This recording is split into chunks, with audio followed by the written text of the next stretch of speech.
Alright guys, we're back with some more MyTEAM, and you may see the lineup as an old one: Walt Frazier, John Starks, Nick Anderson, Tom Sanders, David Robinson. And that's because this is a very old game, and as a lot of you guys already know, my old PlayStation 3 got that yellow ring of death, and with it went all of my farming saves, so I have to do all those over again so that I can get enough VC to play with the lineups you guys want me to play with. So until I get that all set up again, I'm going to just be uploading some of my older games that for some reason or the other didn't get uploaded before. Now I make a lot of mistakes in this game. Look at this one, I just run out of bounds. Yes indeedy, I used to fall for those half-court traps where they just press you right after you pass the half-court line and force you out of bounds. And yes, I used to throw alley-oops that were nowhere near my target, although I still do that sometimes. And in this game I was also a little three-ball happy. I took over 25 threes, I believe, in this game. And here's one of them here with John Starks. And this was also the time period where I was wearing those ugly-ass Hawks uniforms. They look like lava or something. Shorts look bigger than normal. I mean, they kind of look like pajamas, if anything. But definitely not something an athlete should be wearing. I don't know, it's just something wrong with it. This may be a way back video, but there's still time for Mr. Anderson. And yes, I am a sucker for these ugly ass uniforms. The uglier the better in my eyes. I just wish that when they had the older uniforms in here, they would use the short shorts. I mean, there's just something extremely wrong with seeing Larry Bird running around with these baggy ass shorts to his knees. And let's take another look at that last play, because that was a beautiful pass there by Danny Ainge. Look at this no-look one-hander. Well, he looked, but he kind of looked at the last second. I'm going to count it as a no-look one-hander, all in one motion. Alright, so it might have been an ordinary play, but I liked the way it looked, so you guys had to see it twice too. And this is just another example of me making a dumb mistake, not knowing where the out-of-bounds line was. Look at this, down 9 here in the second quarter. That's probably why I took a lot of threes. I used to take a lot of threes when I was down because I panicked. Yeah, I was one of those panic players. But no worries, I did have John Starks, Nick Anderson, Danny Ainge, Del Curry. Oh, that was a tough windmill dunk there. Yeah, in the lineup right here I have Del Curry, Danny Ainge, and Hersey Hawkins, who you see right there making that three. So very three-heavy lineup here as my backups.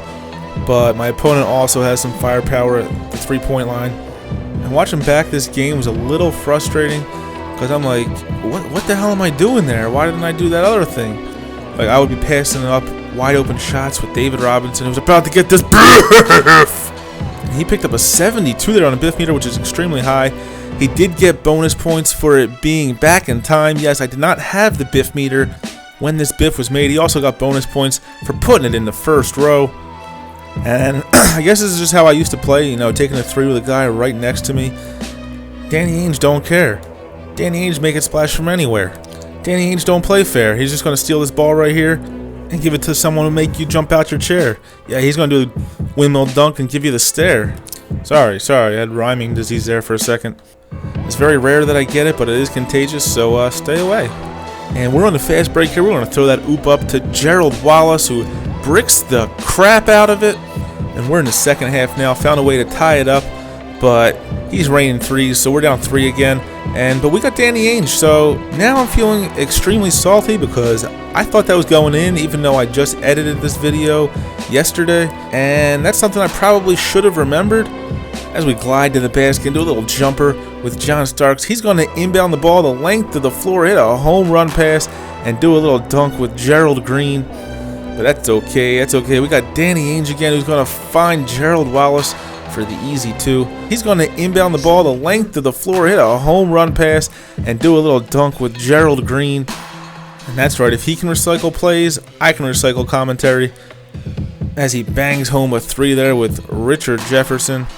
And right here we find David Robinson open on the wing. And this is one of those times I should have just taken that jumper. It would have been much easier. But we do get the layup to go anyway. Mr. Anderson. No, that was only a 2. His foot was on the line. Why does this keep happening to me? So now we're in the fourth quarter down 9. We hit him with a little pump fake, move to the side. And Hersey Hawkins cuts the lead to 6 here. And he's going to be driving the lane here with biff. It was just a biff. And there's no bonus points for just a biff. So he's taking free throws here with JaVale McGee. Misses them both. So we're going to go ahead and take this rock the other way. Throw a home run pass. Then throw a little pass over to Nick Anderson, who whoopsie daisies it. And Danny Ainge is there for the rebound and putback. What a sloppy possession, but he gets the job done.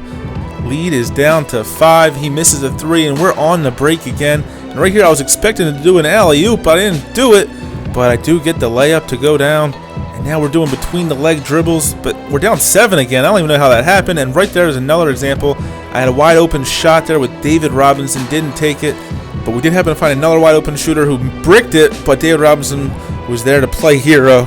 But my opponent answers right back with the same exact play, and now we're back at square one, down 7, but we take another contested 3 because Danny Ainge don't give a crap.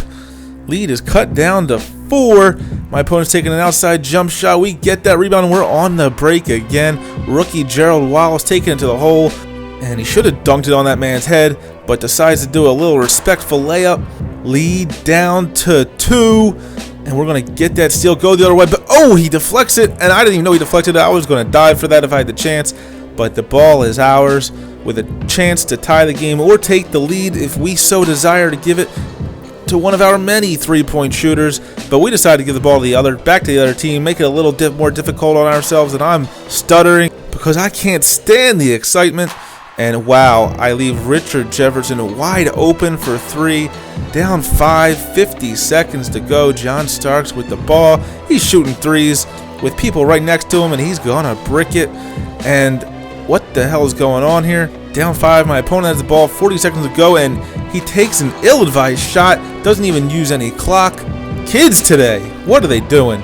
Somebody needs to learn them some ball. Nick Anderson bricks the 3, but we get the offensive rebound. And Nick Anderson bricks the 3, but we get the offensive rebound. But John Starks puts it back this time. Lead down to 3, 26 seconds left. We got a foul. There's only a 2-second difference in the clocks, so I have to foul again. Oh, but I get this steal with John Starks. Shoot a 3 with somebody in my face. This time he makes it. And oh boy, tie game, 20 seconds to go. He takes a shot with 20 seconds left on the clock. What is this fool doing? He could have held out for the last shot, but now I'm going to get a chance. See what had happened at first was, see, at first I was at the game, but then a sniper came. And boy, did I blow that last possession. So now we're tied up 69-69. And John Starks is going to try to redeem himself right off the tip. Dunks on JaVale McGee's face. And he gets the foul. 3-point play to start off the overtime. Great job there. Then we get the steal right away. And now we're going the other way again. And we're making him jump for pump fakes. I should have taken that shot right there. I was wide open. But Nick Anderson's been missing shots. And I wanted to set it up for John Starks to double the lead up to 6. And now we're going to get another steal here with Nick Anderson. And we're running the floor. Give it back to that man. And he's going to hit this layup. And we're up 8 points just 30 seconds into the overtime. Now a little later in the overtime, after he did find a way to score, we go to the hole and hit the layup there with John Starks. And then he throws the ball away. And then for a couple minutes, nothing really happened for some reason in overtime. And we're up 8 with 30 seconds to play. And here we pretty much seal it, taking that 10-point lead, and now it's down to 8, but clock winding down, 10 seconds. I'm just going to dribble out the clock, and oh no, I take the 3. I take an 11-point lead, and he rage quits with under a second to go in overtime. That's got to be some kind of record for waiting the longest to rage quit. So he played that whole game and didn't even get his 250 points of VC. And now you can see the stats. I went 11 out of 27 from 3. Yes, I took a lot of 3-pointers this game. John Starks putting down 21 points. Hersey Hawkins, 13. Gerald Wallace had 10 points. I'm going to let you guys check out some of these stats here, and I am going to get up out of here. See ya!